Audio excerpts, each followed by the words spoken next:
नमस्कार माझ्या छोट्या बालमित्रांनो, कसे आहात? मजेत आहात ना? ज्ञानेश्वर विद्या मंदिर या शैक्षणिक संकुलामध्ये तुम्हा सर्वांचं स्वागत आहे. मुलांनो, आपल्या ज्ञानेश्वर विद्या मंदिर व स्वामी समर्थ ई लर्निंग या युट्यूब चॅनलला सबस्क्राईब केले का? तर सबस्क्राईब नसेल केलं तर लगेच सबस्क्राईब करून घ्या व सबस्क्राईब समोर जे नोटिफिकेशन आहे त्याला हिट करा, जेणेकरून आपल्या चॅनेलवरती अपलोड होणारे नवनवीन शैक्षणिक व्हिडिओ तुम्हाला पाहायला मिळतील.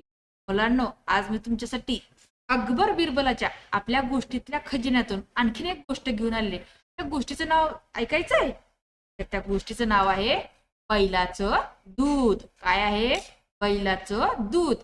ही गोष्ट शेवटपर्यंत पहा. आजच्या ह्या अकबर बिरबलाच्या गोष्टीच्या कथामध्ये आज मी दोन गोष्टी घेऊन आले बरं का. पहिली गोष्टीचं नाव तर सांगितलं मी तुम्हाला, बैलाचं दूध. दुसरीचं ऐकायसाठी, दुसरी गोष्ट ऐकायसाठी तुम्हाला ही आजचा हा व्हिडिओ शेवटपर्यंत ऐकावा लागेल बरं का, आणि पाहावा पण लागेल. चला सुरू करूया गोष्टीला.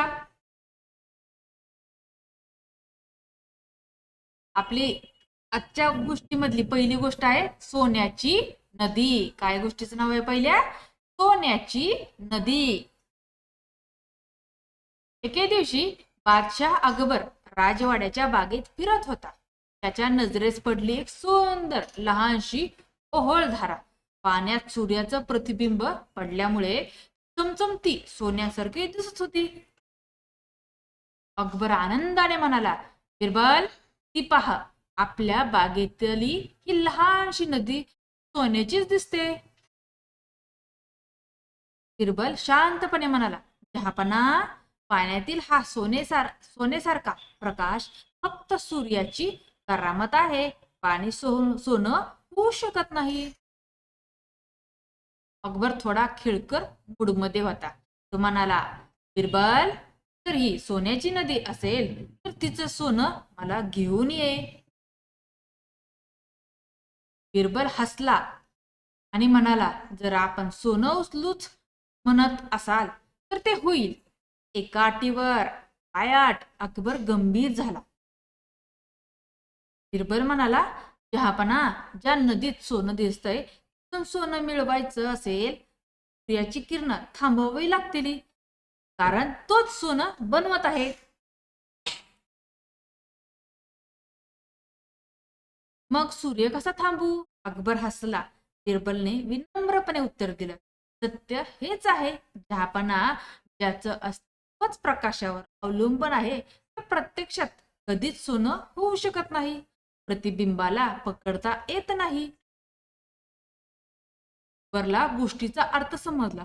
तो म्हणाला, बिरबल, तू पुन्हा एकदा शिकतस की दिसतं ते सदैव खरं नसतं. बिरबल हसून म्हणाला, हो जहापना, म्हणूनच मनाच्या नदीतही सोनं दिसलं तर आधी प्रकाश कुठून येतोय ते बघायला हवं. वर खळखळून हसला.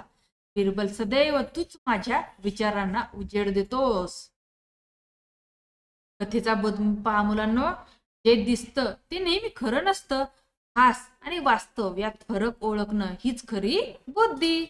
मुलांनो, मला सोन्याची नदी कथा आवडली का? ही कथा आवडली असेल कथेला लाईक करा बरं का. पुढची कथा पाहू. तिचं नाव आहे बैलाचं दूध. एकदा बादशाह अकबरांच्या दरबारात एका गावकऱ्याने येऊन मोठी तक्रार मांडली. तो म्हणाला, जहापना, माझा शेजारी मला म्हणतो की त्याच्या बैलाने दूध दिलं आणि तो ते दूध विकायचं म्हणतो. हे कसलं न्याय? सगळे दरबारी जोरात हसू लागले. अकबर मात्र गंभीरपणे म्हणाला, बिरबल, हा वेडेपणा थांबव. बैल दूध देतो म्हणणारा खोटारडा आहे की नाही तू शोध. बिरबल शांतपणे म्हणाला, जहापना, हा न्याय मी उद्या सकाळी देईन. दुसऱ्या दिवशी बिरबल त्या शेजाऱ्याला बोलावतो आणि म्हणतो, तू म्हणतोस की तुझ्या बैलाने दूध दिलं, ठीक आहे, मला तुला एक मदत करावी लागेल. शेजारी अभिमानाने म्हणाला, माझा बैल चमत्कारिक आहे, सांगा ना काय मदत. बिरबल शांतपणे म्हणाला, जेव्हा बैल दूध देऊ शकतो तेव्हा माझ्या दगडाच्या पुतळ्याला मूल होणेही शक्य आहे. म्हणून तू आजपासून रोज त्या पुतळ्याला गरम दूध पाणी पाज.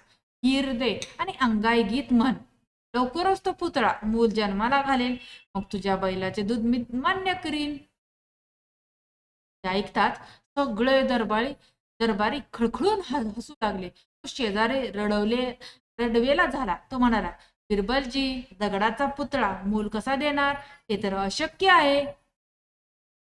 बिरबल गंभीर झाला आणि म्हणाला, होय, ते पुतळ्याला मूल होणे अशक्य, तसेच बैलाला दूध देणेही अशक्य आहे. निसर्गाचे नियम बदलत नाहीत.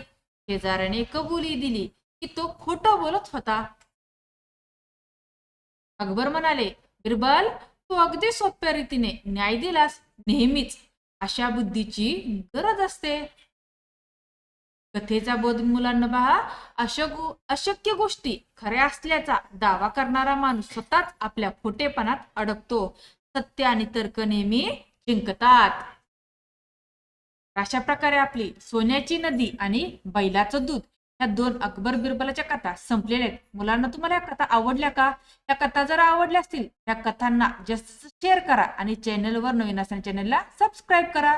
धन्यवाद.